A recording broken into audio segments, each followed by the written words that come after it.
Hey there, Fascius here. Just going to do a guide on some play mode tips for Unity. This covers any use of Unity, but has a small tip in here that's really useful for using the kit. Now, when we look at initially going into play mode, we'll see it can tend to be quite a slow process, a lot of compiling, what have you. Now, under 2019 and beyond Unity, there is a new setting under Project Settings, Editor, Enter play mode settings. This is experimental in 2019 and I believe it's finalized in 2020. We can turn that on and let's have a quick look. It's much faster to go into play mode that way. There is a couple of extra functions here that are disabled. If you find that your project's not loading properly, you might need to turn one or both of these on, but I haven't found any issues with it so far.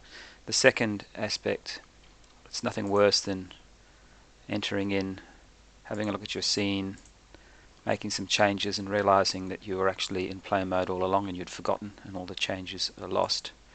So it's recommended we go to Edit, Preferences, Colors, Play Mode Tint. I've already changed mine to a sort of a blue.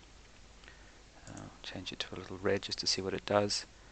And it essentially tints the whole outside editor area so that you are in no doubt that you are currently editing your project and not confused why everything doesn't, all the settings aren't kept.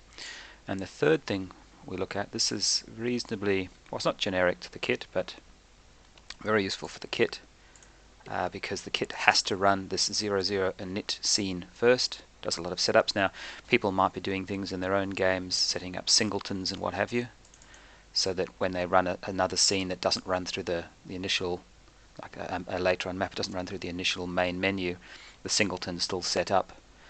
The kit doesn't work that way. If I try and run this scene, it's going to fail, lots of errors, and I'll add it into the bottom of this video, but there is a script. This is not my script, but a script that I found based on these threads that adds an extra menu, Scene Autoload, under File. You select the master scene, so that will be in this case the 00 init scene, and when you run, even though I'm currently in map 01, it closes map 01, loads map 00, allows me to play the game, and when I shut down, goes back to the scene that I was editing in the first place. So if you decide like you want to run a scene and you don't want that to do, you can just turn it off temporarily, don't load master on play, and now it will attempt to run that scene, which will probably throw up some errors. Certainly not happy, that's not where it's supposed to have gone. And then you can turn that back off again and it runs as normal. Now there is one issue with this. By default, this original code, which you might find elsewhere on the internet, has three properties set here, where it's finding the preferences and editor preferences.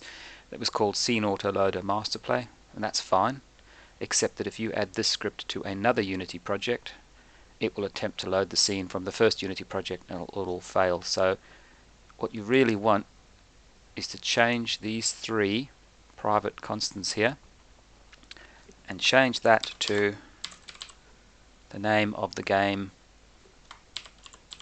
or project or whatever, these three bits of text here before the dot, so that and then for each project that has this scene autoloader in it, you're going to need to change to three unique names. And this is just so that this property that it's loading is unique for this project. And that's about it. I'll add all this code down to the bottom of the video, and have a good one.